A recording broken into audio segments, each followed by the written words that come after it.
Parte 4. O reencantamento do ser humano. O primeiro esboço deste livro foi escrito no verão de 1982. Eu sabia, no entanto, que havia profundas incoerências no material.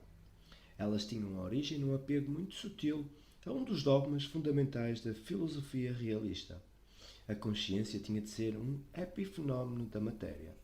O biólogo Roger Sperry falou em consciência emergente, uma consciência causalmente poderosa que energia da matéria do cérebro. De que maneira poderia isso acontecer? Há um círculo vicioso obstinado no argumento de que alguma coisa feita de matéria pode agir sobre ela com novidade causal. Eu podia ver, nesse caso, a conexão com os paradoxos da física quântica. Como poderíamos nós, nossas observações, produzir um efeito sobre o comportamento de objetos sem postular uma consciência dualista? Eu sabia também que a ideia de uma consciência dualista separada da matéria criava seus próprios paradoxos. A ajuda chegou de uma direção inesperada. Como cientista, sempre acreditei em uma abordagem total de problemas, uma vez que, nessa ocasião, minha pesquisa constituía evidentemente uma exploração da natureza da própria consciência. Achei que devia mergulhar também em estudos empíricos e teóricos da consciência. Essa orientação implicava psicologia, embora os modelos psicológicos convencionais, dadas suas raízes no realismo materialista, evitem experiências conscientes que contestem essa visão do mundo. Outras psicologias menos convencionais, contudo, tais como o trabalho de Carl Gustav Jung e Abraham Maslow, pressupunham um conjunto diferente de suposições. Essas ideias apresentam maior ressonância com a filosofia dos místicos.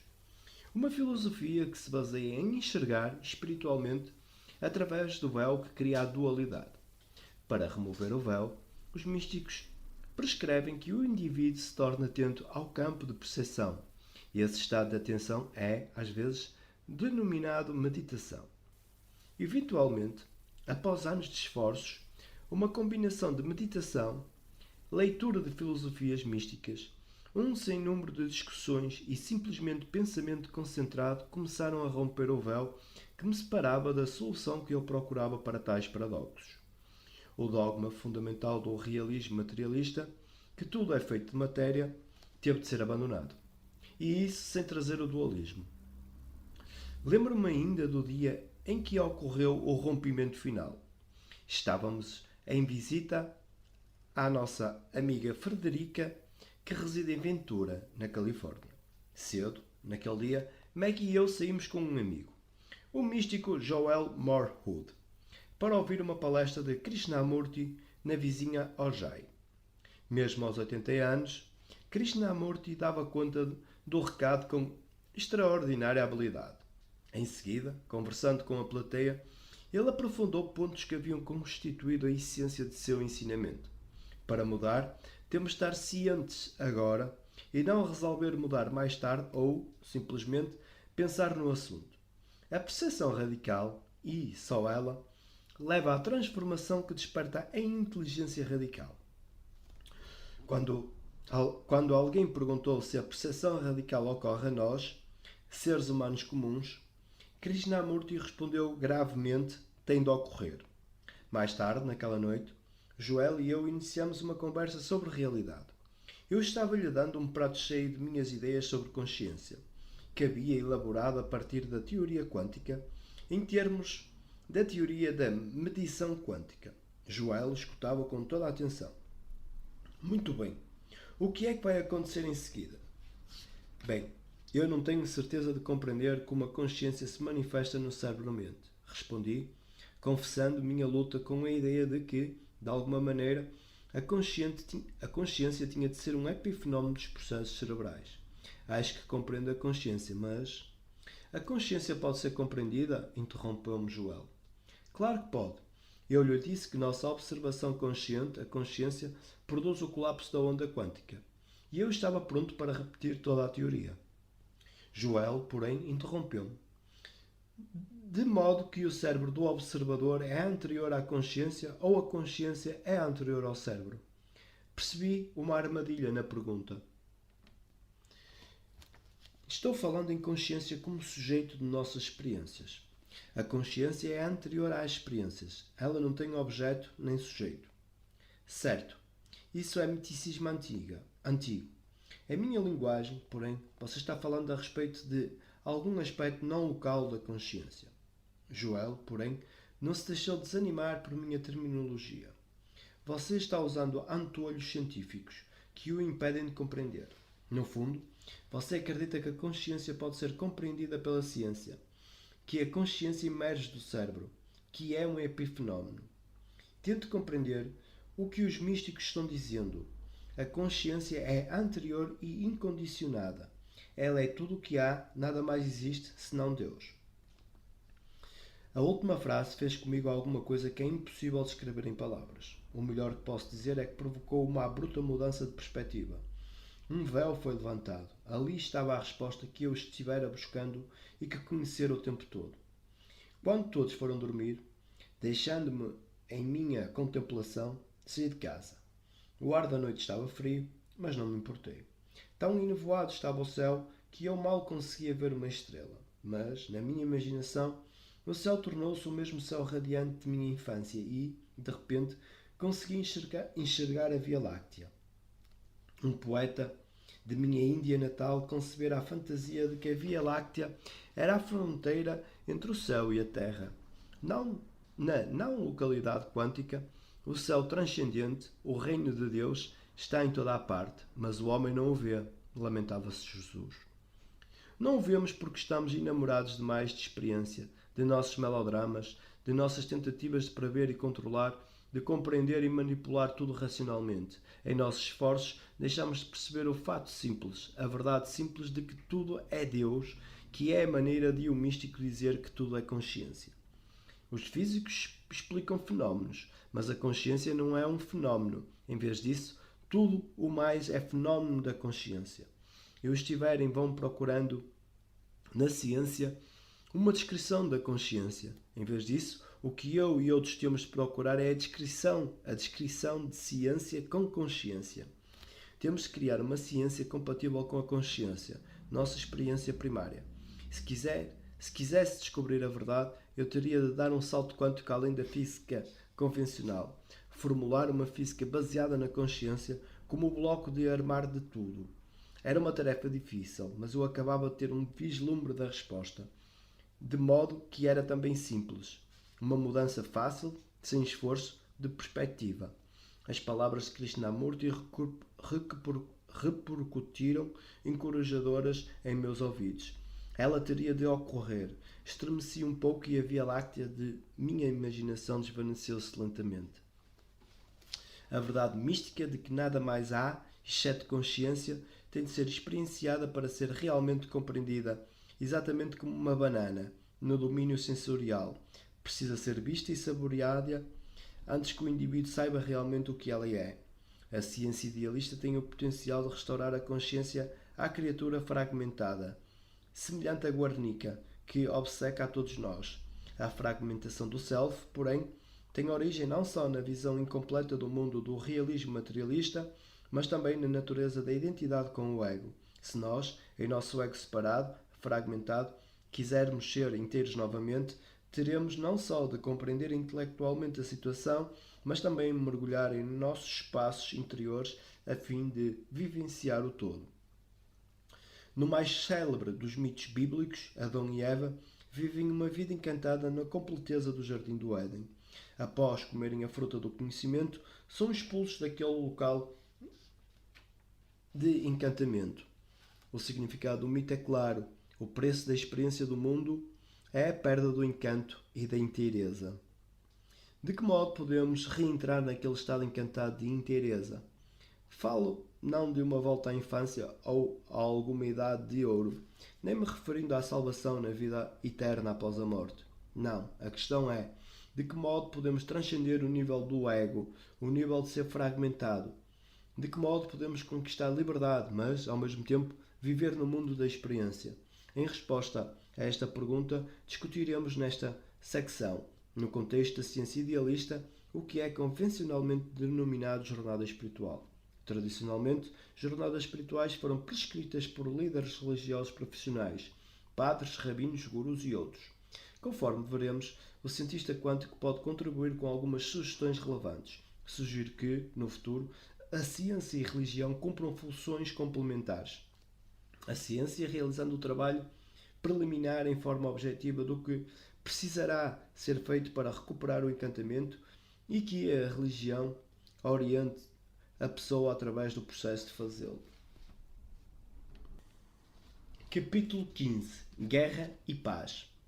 Na novela Way Station de Clifford Simak, galardoada com o Prémio Hugo de Ficção Científica, o Conselho Governante de Nossa Galáxia preocupa-se em dúvida se os terrestres jamais esquecerão seus costumes belicosos e se tornarão civilizados, aprendendo a resolver conflitos sem violência. No romance, um objeto místico, um talismã, efetua finalmente a transformação necessária para que os terrestres ingressem na galáxia civilizada. A guerra é tão antiga quanto a sociedade humana.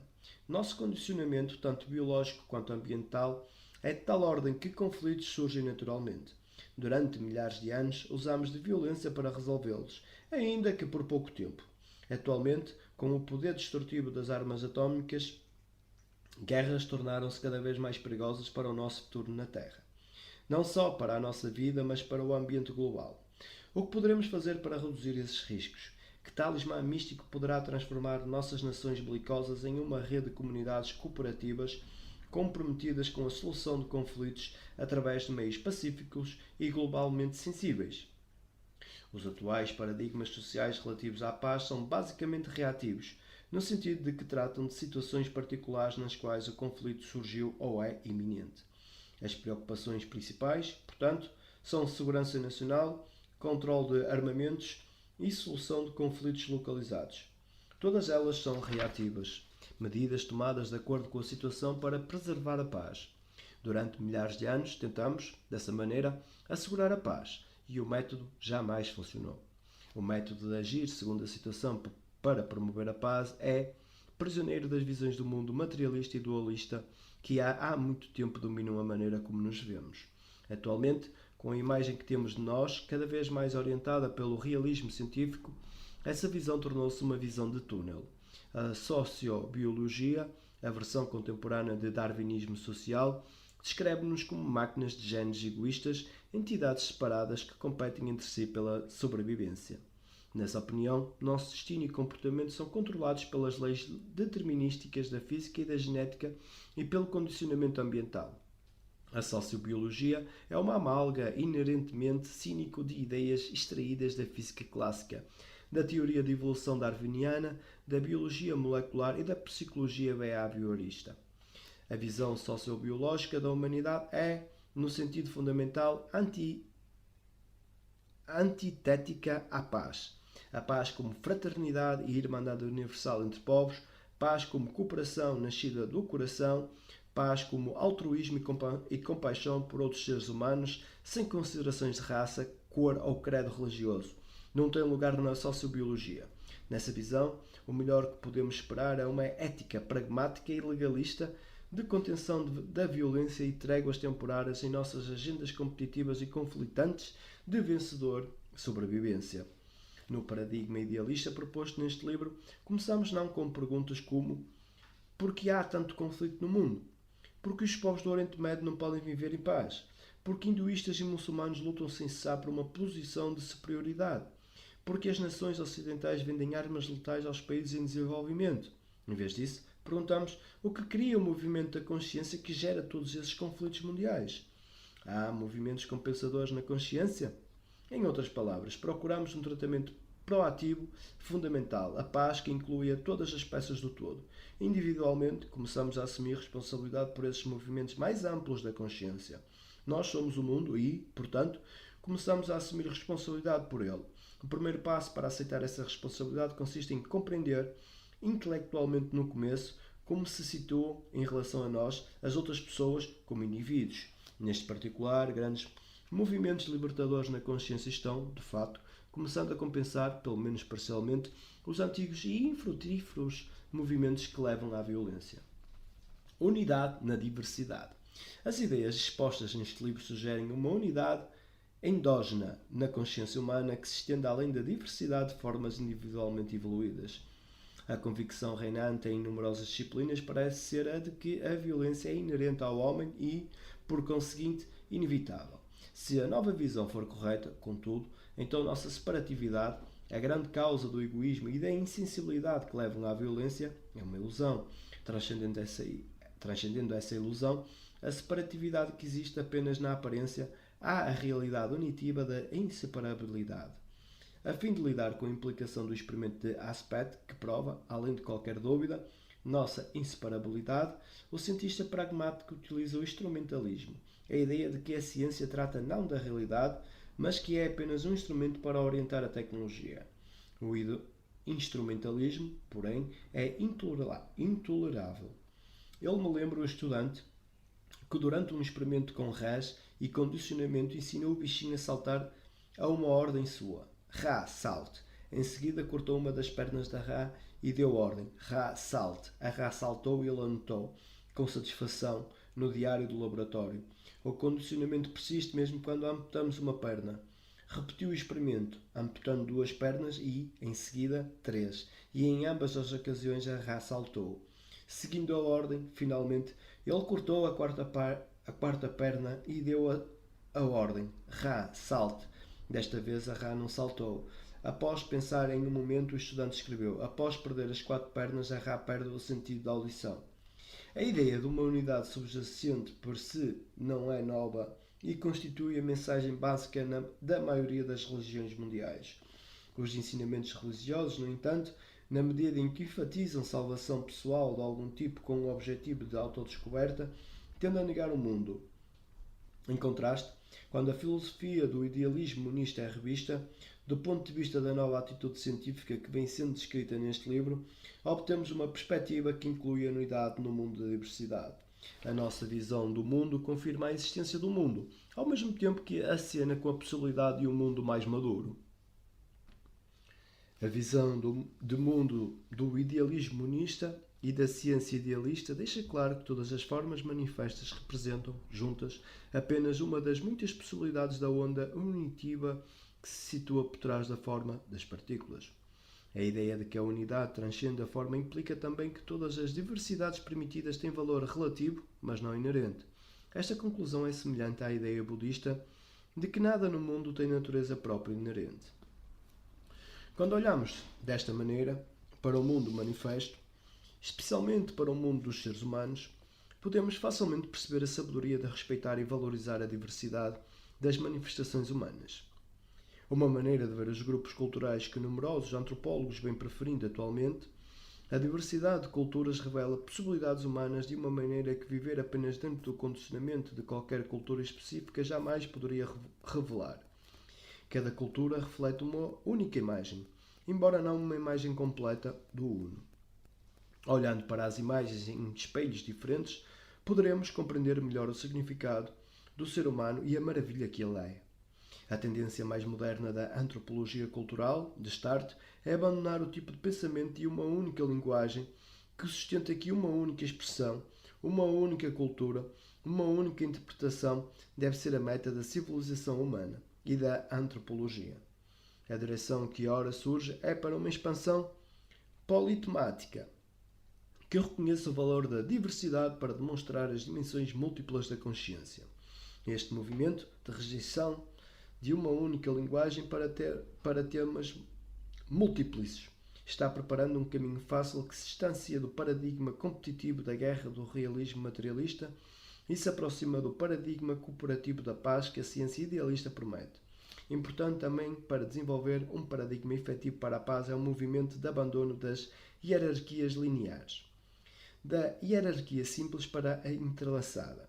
Se pudéssemos isolar um único conceito histórico que tenha impulsionado o ser humano e a sociedade para tanta violência e guerra, ele seria o da hierarquia, passando a raça humana dos estágios de caça e coleta de alimentos para a agricultura, Numerosas hierarquias, monarquia, hierarquia religiosa, patriarcado, etc., proliferaram e começam a dominar a cultura humana.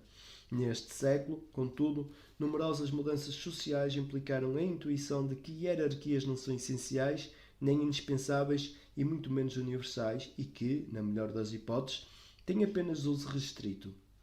Em particular, vimos hierarquias artificiais baseadas em raça e sexo desmoronando em todo o mundo.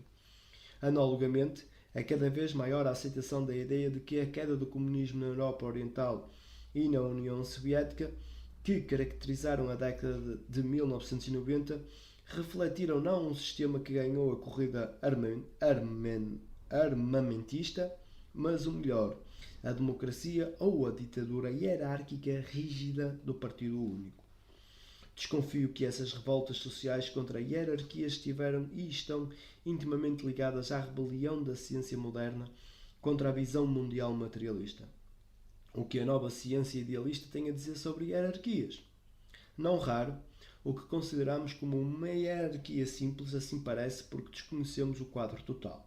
Quando o vemos, como no caso da cadeia de von Neumann, descobrimos que a hierarquia em causa é entrelaçada.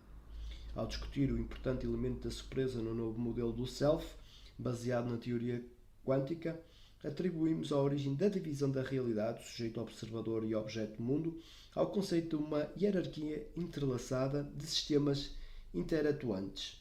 Essa divisão funcional, contudo, não explica inteiramente o nosso senso de separatividade, porque a unidade do observador e a diversidade do mundo são aspectos complementares da realidade. Nossa separatividade aparentemente resulta da camuflagem denominada hierarquia simples, que oculta o verdadeiro mecanismo de nossa autorreferência, que é uma hierarquia entrelaçada. Uma vez que surge essa separatividade e obscurece a unidade, porém, ela define nossa perspectiva, perpetuando-se dessa maneira. Tornamo-nos solipsísticos, um conjunto de universos insulares, com pouca ou nenhuma percepção de nossa base comum, e definimos o mundo em termos de nossos selves individuais separados. Nossa família, nossa cultura, nosso país. Vocês se lembram de como os programas de televisão e os filmes de Hollywood na década de 1980 eram estreitamente divididos em termos de valores pessoais, solipsísticos e refletiam o reino da geração do eu primeiro? Assim, neste país e no mundo, vimos que movimentos de consciência voltados para a liberação das mulheres e a igualdade racial criaram uma hierarquia entrelaçada e unidade na diversidade.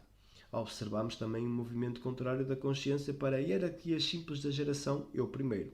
Este tem sido o padrão através de toda a história. Somos iguais ao macaco, no pau de sebo subimos 2 metros e escorregamos 1,99 m. Movimentos de repúdio à geração do eu primeiro estão hoje em andamento. Surgiu uma ciência idealista e isso também é um movimento da consciência.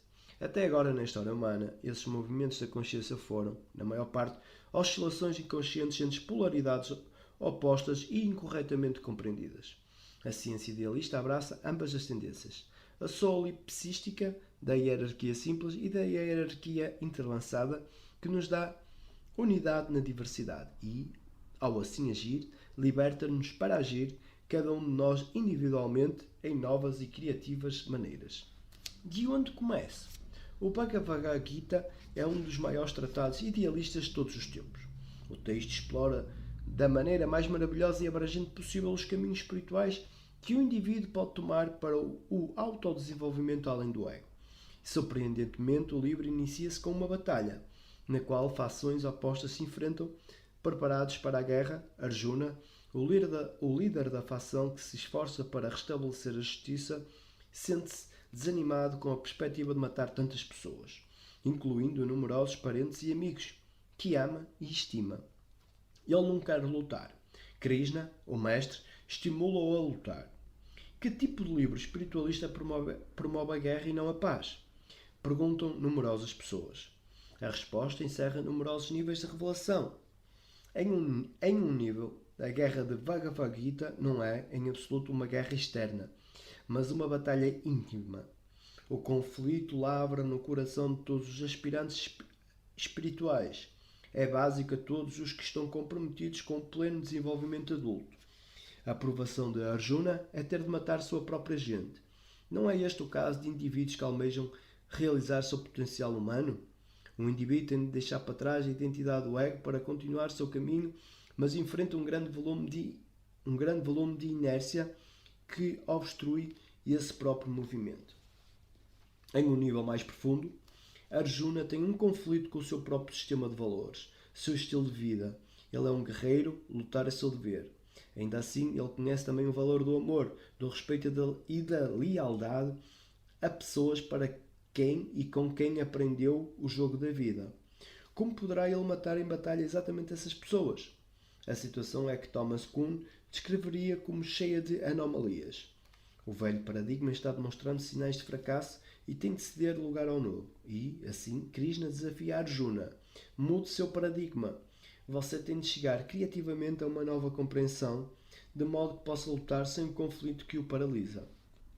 Não será esse o caso quando nos entrincheiramos em um sistema de valores do nível do ego, que tantas vezes nos fazem exigências conflitantes? De que maneira enfrentar crises geradas por anomalias, por valores conflitantes? Temos de compreender que a crise é simultaneamente perigo e oportunidade. Oportunidade para uma transformação interior criativa. Em outro nível, suponhamos que haja uma guerra de verdade e que estejamos nela lutando. O Bhagavad Gita nos dá instruções sobre como combater uma guerra dentro do nosso Dharma. Isto é, o que entendemos por justiça pessoal, moral e social. O importante aqui é que há guerras e que delas participamos. Muitos de nós fomos assaltados pelas dúvidas e confusões que explodem nas guerras à nossa volta. Lembrem-se, nós somos o mundo. O pacifismo autêntico está em risco até que todo o movimento da consciência seja dirigido para a paz. De modo que fazemos o melhor que podemos para servir nos papéis apropriados quando há uma guerra de verdade. Recorrendo à sabedoria da Bhagavad Gita, interpretado para os tempos modernos, divulgaremos o manifesto individual de investigação espiritual em prol da paz, pessoal e global. A paz, descobriremos, começa com o reconhecimento de que há um conflito, tanto externo quanto interno. Jamais teremos paz se evitarmos ou negarmos que assim é. Jamais encontraremos o amor se reprimirmos o fato do ódio. Analogamente, a busca da alegria começa com o reconhecimento de que há tristeza. As religiões começam com esse reconhecimento e oferecem maneiras de chegar à felicidade pura que denominamos alegria. Nossa busca de sabedoria criativa inicia-se com a compreensão de que, a despeito de todo o nosso conhecimento acumulado, não sabemos como resolver a questão particular que estamos investigando, e assim por diante. O capítulo 1 do Bhagavad Gita é o início do conhecimento de nossas tendências no nível do ego, que tem origem em condicionamento prévio. Analogamente, temos de reconhecer a tendência para o solipsismo nos níveis pessoal e social. Em seguida, alguma coisa pode ser feita. Alguém poderia protestar, mas isso não é apenas mais um apelo para mudarmos a nós mesmos e mudar o mundo? Místicos e religiões pregaram essa ideia através dos tempos, mas, ainda assim, seus ensinamentos em nada eliminaram a violência. Há várias respostas a esta questão. Daremos à primeira a forma de pergunta. Você já pensou como seria o mundo se um grande número de pessoas, através dos tempos, não tivesse tomado o caminho da transformação? Outra resposta seria: acho que o apelo dos místicos no passado foi ouvido por tão poucos, principalmente porque a comunicação era fragmentada demais. Há sempre bárbaros, estrangeiros, abalando culturas, antes que possam aprender com elas as vantagens da paz por meio da transformação individual. Mas, no mundo de hoje, não há mais esse tal de estrangeiro. A tecnologia da comunicação reúne-nos em uma rede global de comunicações. Mais importante ainda, esta é a primeira vez na história que podemos abordar o crescimento pessoal interior não apenas em obediência à autoridade religiosa ou porque estamos fugindo do sofrimento, mas porque um volume coerente e crescente de conhecimentos e dados dão respaldo a tal direção do crescimento. Na nova ciência, que infunde em nós uma nova visão do mundo, recorremos à ciência e à religião e pedimos aos praticantes de ambas que se reúnam a nós como co-investigadores e co-promotores de uma nova ordem. Capítulo 16. Criatividade externa e interna. Na nova e integrada psicologia do Self, Os fatores germinados contribuintes para o desenvolvimento humano, natureza e educação, ganham uma importante terceira perna, a criatividade. Em termos psicológicos, natureza refere-se aos instintos inconscientes que nos impulsionam, as pulsões que Freud chamava de líbido. Educação refere-se ao condicionamento ambiental, grande parte do qual é também inconsciente. A criatividade, neste contexto, pode ser interpretada como um impulso com origem no inconsciente coletivo. Na psicologia idealista orientada do Bhagavad Gita, há referência aos três gunas, semelhantes às três pulsões acima mencionadas. O impulso do condicionamento passado é chamado de tamas, a inércia ou educação. O impulso da libido recebe o nome de rajas, ou natureza. O terceiro é denominado sattva, ou criatividade. A criatividade é a gestação de algo novo em um contexto inteiramente novo. O carácter de novo do contexto é o elemento fundamental. E este é o problema enfrentado por pessoas que trabalham com a criatividade do computador. Computadores são muito competentes no reembaralhamento de objetos dentro de contextos fornecidos pelo programador, mas não podem descobrir novos contextos. Seres humanos podem fazer isso por causa da nossa consciência não local, que nos permite saltar para fora do sistema. Além disso, temos o acesso ao vasto conteúdo arquetípico dos estados quânticos da mente, ou estados mentais puros, que se estendem muito além das experiências locais no tempo de vida de um indivíduo. A criatividade é, fundamentalmente, um modo não local de cognição. A descoberta simultânea da mesma ideia científica por indivíduos não conectados localmente, em diferentes tempos e lugares, fornece prova impressionante da não localidade dos atos criativos. Este fenómeno, note-se, não se restringe ao reino da ciência. Semelhanças no trabalho criativo de artistas, poetas e músicos que vivem em diferentes épocas e lugares são tão notáveis que sugerem também correlação não local. Dessa maneira, pelo menos a prova circunstancial demonstra que a criatividade envolve cognição não local. Uma terceira maneira de saber, em acréscimo à percepção, é a concepção. O encontro criativo reconhece, de modo geral, que há pelo menos três estágios distintos no processo criativo. O primeiro é o estágio da preparação, da coleta de informações. O segundo é o grande estágio do processo criativo, a germinação e a comunicação da ideia criativa. O terceiro e final estágio é o da manifestação, no qual uma forma é dada à ideia criativa. Duvido, no entanto, que a criatividade seja consequência de progredir de forma ordenada através desses três estágios diferentes. Em vez disso, sugiro que o ato criativo é o fruto do encontro do self clássico e das modalidades quânticas. Há estágios, mas todos eles são encontros hierárquicos entrelaçados dessas duas modalidades. A hierarquia é entrelaçada porque a modalidade quântica permanece pré-consciente em nós. A consciência unitiva é o nível inviolado de onde flui toda a ação criativa. A criatividade é uma hierarquia entrelaçada porque há uma descontinuidade manifesta, mesmo do ponto de vista da modalidade clássica. A modalidade clássica do self, tal como o computador clássico, lida com informações, ao passo que a modalidade quântica trata de comunicação. O primeiro estágio do jogo da criatividade, portanto, é o jogo entrelaçado de informações, desenvolvimento de perícia e comunicação, desenvolvimento de abertura, é entrelaçado porque não podemos saber quando termina a informação e começa a comunicação. Há uma descontinuidade. Neste caso, o ego atua como assistente de pesquisa da modalidade quântica e é preciso um ego forte para aguentar a desestruturação do velho que abre espaço para o novo. No segundo estágio, o da iluminação criativa, o encontro ocorre entre a transpiração da modalidade clássica e a inspiração da modalidade quântica. Para obter um insight desse encontro, especulemos um pouco sobre os detalhes do mecanismo quântico. Os detalhes do salto quântico é um insight criativo.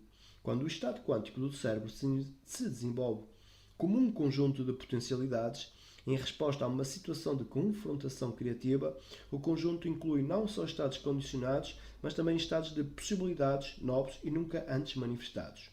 Claro, os estados condicionados de nossas próprias memórias pessoais, aprendidas, são fortemente condicionadas no conjunto de probabilidade e são pequenos os pesos estatísticos dos estados novos e ainda não condicionados.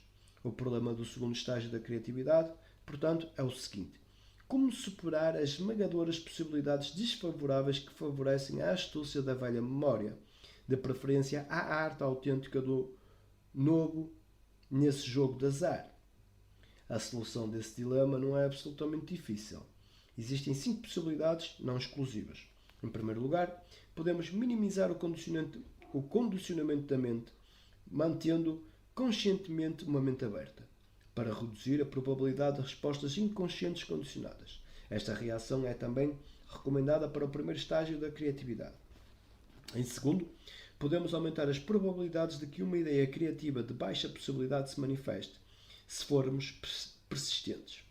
Isso é importante porque a persistência aumenta o número de colapsos do estado quântico da mente relativa à questão, elevando dessa maneira a probabilidade de conseguirmos uma nova resposta.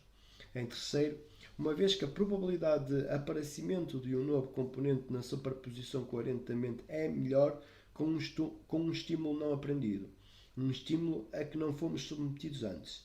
A criatividade é aumentada se encontramos um estímulo não aprendido. Ler a respeito de uma nova ideia, por exemplo, pode desencadear uma mudança de contextos em nosso próprio pensamento sobre um assunto não relacionado. Estímulos não aprendidos que parecem ambíguos, como na pintura surrealista, são especialmente úteis para nos abrir a mente para novos contextos. Em quarto, uma vez que a observação consciente produz colapsos da superposição coerente, há uma certa vantagem no processamento inconsciente. Neste caso, superposições coerentes que não sofram colapso podem agir sobre outra que estão nas mesmas condições, criando, assim, muito mais possibilidades entre as quais escolher no colapso eventual. E, quinto, uma vez que a não localidade é um componente essencial da modalidade quântica, podemos aumentar a probabilidade de um ato criativo trabalhando e conversando com outras pessoas, como numa sessão livre de geração de ideias. A comunicação estende-se além das interações locais e as bases localmente aprendidas das pessoas envolvidas e é alta a probabilidade de que o todo seja maior do que a soma das partes. Dessa maneira, embora a modalidade quântica desempenhe um papel essencial de nos permitir dar o salto para fora do sistema, necessário para a descoberta de um contexto realmente novo, a inspiração, a modalidade clássica executa uma função igualmente essencial. Assegura a persistência da vontade, a transpiração. A importância da persistência foi frisada por Spencer Brough, em palavras que evocam um aspecto inoxidável daquilo que é ter em mente uma questão candente. Chegar à mais simples das verdades, como sabia e praticava Newton, requer anos de contemplação. Nenhuma atividade, nenhum raciocínio, nenhum cálculo, nenhum comportamento agitado de qualquer natureza, nenhuma leitura, nenhuma conversa. Manter simplesmente em mente aquilo que se precisa saber. O ego criativo do indivíduo necessita de vontade forte para ser persistente e também ser capaz de conviver com a ansiedade associada à ignorância. Com o salto quântico para o novo, a contribuição do ego clássico é justamente reconhecida no ditado. O gênio é 2% de inspiração e 98% de transpiração. O terceiro e último estágio do processo criativo, a manifestação da ideia criativa, é o encontro da ideia e da forma. À modalidade clássica cabe a responsabilidade primária de fornecer forma à ideia criativa gerada no estágio 2. Ela tem de classificar e organizar os elementos da ideia e verificar se ela funciona. Mas há um processo interativo muito ativo entre ideia e forma. Esse processo ocorre em uma hierarquia entrelaçada. A criatividade, portanto, é o encontro hierárquico entrelaçado entre as modalidades clássica e quântica do self. Informação, comunicação, transpiração e inspiração. O ego tem de agir, mas sob a orientação de um aspecto do self que não conhece. Em especial, ele tem de resistir ao desejo de reduzir o processo criativo a uma hierarquia simples de programas aprendidos. Essa redução, na causa da eficiência, é uma tendência natural, mas infeliz, do ego. Os versos seguintes de Rabindranath Tagore sumariam todos esses aspectos do encontro criativo. A melodia procura agrilhoar-se no ritmo, enquanto o ritmo flui de volta para a melodia. A ideia procura seu corpo na forma, e a forma a sua liberdade na ideia. O infinito procura o toque do finito e o finito a sua libertação no infinito. Que drama é esse entre criação e destruição? Essa oscilação infindável entre ideia e forma. A servidão luta para obter a liberdade e a liberdade procura repouso na servidão. A experiência criativa do haha. Conta-se que Arquimedes, quando descobriu o princípio da flutuabilidade quando estava no banho, esqueceu que estava nu e saiu correndo para a rua, gritando jubiloso: Eureka! Eureka! Achei! Achei! Este é um exemplo famoso da experiência haha. Como ela pode ser explicada? O modelo de criatividade como encontro entre os selfs clássicos e quântico fornece uma explicação sucinta da experiência. Lembre-se da defasagem temporal entre as experiências primária e secundária. Nossa preocupação com os processos secundários, indicada pela defasagem temporal, torna difícil para nós tomar a ciência do nosso self quântico e experimentar o nível quântico da operação. A experiência criativa é uma das poucas ocasiões em que experienciamos diretamente a modalidade quântica com pouca ou nenhuma defasagem temporal. E é este encontro que produz o deleite do haha. A experiência do haha corre tipicamente no estágio 2 do encontro criativo. Não é o fim, o produto de um ato criativo. O estágio 3 constitui uma parte muito importante do processo e consiste em dar forma manifesta à ideia criativa que germina na experiência do haha. Parece, portanto, que Arquimedes teve uma boa dose da experiência do processo primário que causou o seu êxtase. Já falei do trabalho de Abraham Maslow sobre experiências de pico. As experiências que ele descreve dessa maneira podem ser também reconhecidas como experiências criativas haha, com exceção do fato de que seus sujeitos não estavam descobrindo as leis da física. Em vez disso, eram exemplos de criatividade interior, o ato criativo da auto-individuação. Criatividade exterior e interior. Compreender a criatividade como uma expressão comum do self quântico pode estimular todas as pessoas a se empenharem nela. Neste contexto, importa distinguir entre criatividade externa e interna. A primeira envolve descobertas externas ao indivíduo. O produto da criatividade externa destina-se à sociedade em geral. Em contraste, a criatividade interna é dirigida para dentro. Neste caso, o produto é a transformação pessoal no próprio contexto da vida do indivíduo, um nós cada vez mais novo. Na criatividade externa, o produto que criamos concorre com as estruturas existentes da sociedade. Dessa maneira, precisamos de talento bruto, ou dom, e conhecimento, incluindo condicionamento prévio, das estruturas existentes, além de uma abordagem criativa do problema a ser resolvido. Essa combinação talvez ocorra em um número relativamente pequeno de indivíduos, embora essa escassez não tenha de ser o caso. A criatividade interna não precisa de talento nem de perícia. Tudo o que requer é uma curiosidade profunda de um tipo imediato, pessoal, qual o significado da minha própria vida. Tudo o que necessita é reconhecer que, com o desenvolvimento do ego, há uma tendência para negligenciar nosso potencial criativo, sobretudo na questão de autodesenvolvimento posterior, e para dizer, na verdade, eu sou quem sou, não vou mudar nunca. Tudo o que a criatividade interna precisa é compreender que a vida no nível do ego, por mais bem sucedida que seja, contém inquietação e carece de alegria.